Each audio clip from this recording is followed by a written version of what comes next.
What is going on, guys? Youngster J here, bringing you another Pokemon X and Y Wi-Fi battle, and today I'm bringing you a battle against a good friend called Barjjj. He's a good friend in real life, and he's fairly new to the whole kind of like the competitive meta game. You know, he's quite new to the whole battling style, predictions, all that. But you know, we actually did end up having a fairly close match. So, you know, without further ado, let's go ahead and get it in.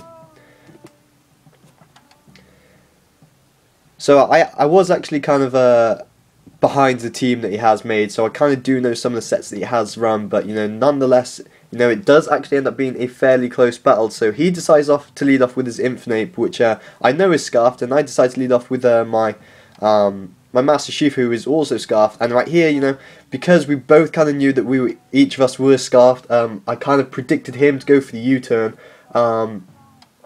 And then I could go for the U-turn because I would be slower, and then I would be the player that gains the switch initiative. But we can see that clearly, you know, just does not happen. You know, there's a lot of over predicting on my half, on my side of the field, happening fairly early on in the game. So knowing that he is choiced into the Fleblets, I decide now to bring out my Trevenant to set my Stealth Rocks, as he does decide to smartly switch in his Blastoise. And I kind of know that, well, I'm kind of thinking that this guy isn't going to be as mega. Because I think he did have the pincer on his team. Yeah, he did have the Mega Pincer, which, you know, I'm pretty scared of, to be honest. But I'm going to predict him to go for the Rapid Spin. But he actually makes a fairly good play and goes for the Surf right here. Predicts my Ampharos switcher, which does, you know, a good 45% to Thor right here. But, you know, knowing that I can safely get the Mega Evolution off, which I would then become resisted to the Surf, I can safely go for the Mega Evolution, and I can't remember what I actually do here. I don't know whether I decide to go for a Agility, or whether I do just straight up go for a Thunderbolt, because I think the Thunderbolt is going to hit pretty hard on a lot of his teams. As you can see, I do go for the Mega Evolution. He does decide to switch out his Blastoise and try and save it for later, as he switches in his Tyranitar, and judging from this damage, I'm kind of guessing it is maybe more specially defensive. Just because the way that he kind of took, I mean, Mega Ampharos is not, you know, a threat not to be, like, reckoned with. I completely said that wrong, but either way, he does not realise that I do carry the Focus Blast on this thing, so I am easily able to take down that Tyranitar with the Time Swell super effective Mega Ampharos Focus Blast. There's no way that Tyranitar is going to live that, so, you know, we are looking fairly even now, but he does decide to bring in his Mega Pincer here, does decide to bring in his normal Pincer, and I'm pretty scared, so I'm fearing the Earthquake. What I'm actually going to do is I'm going to decide to switch out into my Rusty Spoons, predicting him to maybe want to go for the Swords Dance, predicting me to switch out as he Mega Evolves, and then that way I could have encored him into the Swords Dance if that was what he was deciding to do. But of course, no, I do make a very bad over prediction again, and that is going to cost me my Alakazam. So that's two very bad misplays on my side of the field, which has cost me one of my bigger threats on my team. My Choice Scarf, I've lost very early on in the game, and again here I do lose my my Alakazam.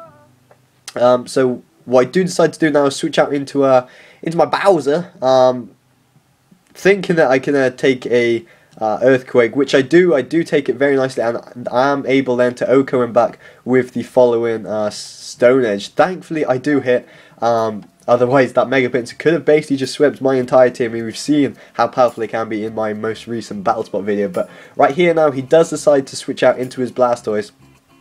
And again, I'm not really too sure what this guy is going to do, so I decided to stay and predicted him to go for the Rapid Spin, but he actually does decide to stay in and go for the Surf, which does mean that you can get a successful Rapid Spin off I've got no chance of being able to set my entry hazards later on in the battle, because, you know, my Tyranitar was my Stealth Rocket, so what I need to do here is bring in my Thor and try and kill this thing off or scare him out, predicting him to switch out, and he does decide to switch out. He makes a very smart play, and he brings out his Trevenant, and this Trevenant right here is the bane of my life. These things are so annoying. I mean, I was the one that kind of helped him create this set, so I kind of figures that I might have a bit of a chance trying to take this thing down, but you know, these things are just too goddamn annoying. With the Substitute, the Curse, and the Citrus Berry, this Trevenant is just a bit of a beast. We see here that Sandstorm damage is going to give him his Citrus boost right here, and of course he is going to carry the Protect as well, meaning that his chances of getting that Citrus Berry back at the end of the turn with Harvest are almost guaranteed. And you know, it's something that is it's going to be very, very hard to break down, but, you know, this is kind of a bit of a stalling matchup. But I can clearly see that the Dragon Pulse is a fairly good 2-hit KO on this thing, but we can kind of see that he is going to get a little bit of health back with the Horn Leech, and I'm slowly being whittled down with the Horn Leech, and of course the Sandstorm damage as well. But of course the Sandstorm is going to end this turn, but now it's all about how many berries can this Trevenant bring back. So he already gets his one citrus berry back at the end of that turn, and he's obviously going to go for the Protect here. So, you know, I was contemplating going for the Agility, but I definitely did not want to make, again, another misplay. But, you know, I do actually predict very well. I do predict him to go for the Agility, so I am set up at +2 speed, meaning that if I can take down this Trevenant, I've got a good chance of being able to sweep the rest of his team. But we can see that this Trevenant is just too goddamn annoying. He gets another citrus berry back from the harvest, and it's all basically a matter of how many times he can successfully do that. As we see now that, you know, one more Horn Leech from this thing is going to end up killing me. And, you know, if he doesn't get a citrus berry back here, which he does, and of course he is going to get that citrus boost straight away. And it's all up to whether he wants to get another citrus berry back after he goes for the Protect again. So, you know, I thought about going for the Agility again here, but I figured I'm already at +2 speed, so I might as well just stay in and just keep going for them Dragon Pulses. And he tries to go for the double Protect as he doesn't get a citrus berry back, and thankfully we are able to take down that Trevenant. I mean, that thing is just too goddamn annoying. I've said it once, I'll say it 20 times if need be. Trevenants, you know, the citrus harvest, it's just too goddamn annoying. But anyway, I am able to, you know, easily kill that thing, and he does decide to bring in his Choice Scarf Infinite again to just basically clean up the remains of my destroyed Mega Ampharos. Of course, I do end up leaving him in there to die, kind of like his Death Fire. And right here, he does decide to switch out into his Blastoise, which is going to take a fair bit of entry hazards. And right now, I figured now is a good chance to switch out into my Azumarill. He does actually miss the Toxic, and I am easily able then to KO him with the Play Rough. And I think that was a fairly questionable play. I mean, I don't know whether the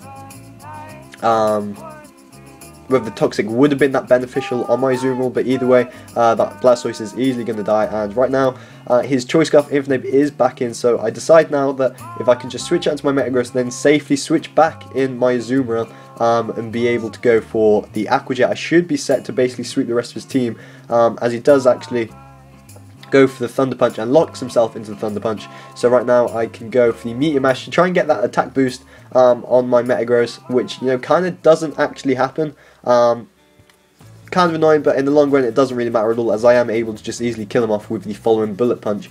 And, you know, we're kind of coming to the end of this game right now, and he does decide to bring in his Goodra now, which I do think is his last Pokemon.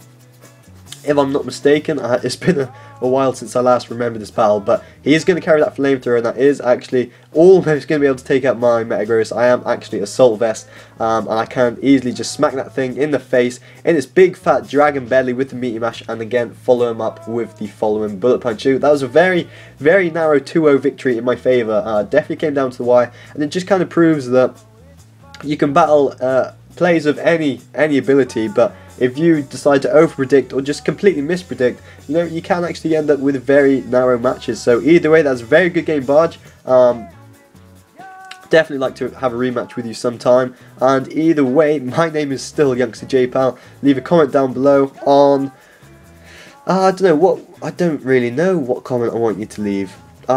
Just leave me a comment on what's your favourite fruit. Yeah, I want to know what your favourite fruit is, guys. Personally, I like a good banana. There's nothing like, you know, a nice good banana in the morning to give you that nice little energy boost. The yellow things are just pure. They're just nice, really. So yeah, leave a comment down below and tell me what your favourite fruit is. Like and subscribe if you want to see more. And I guess I will see you all next time.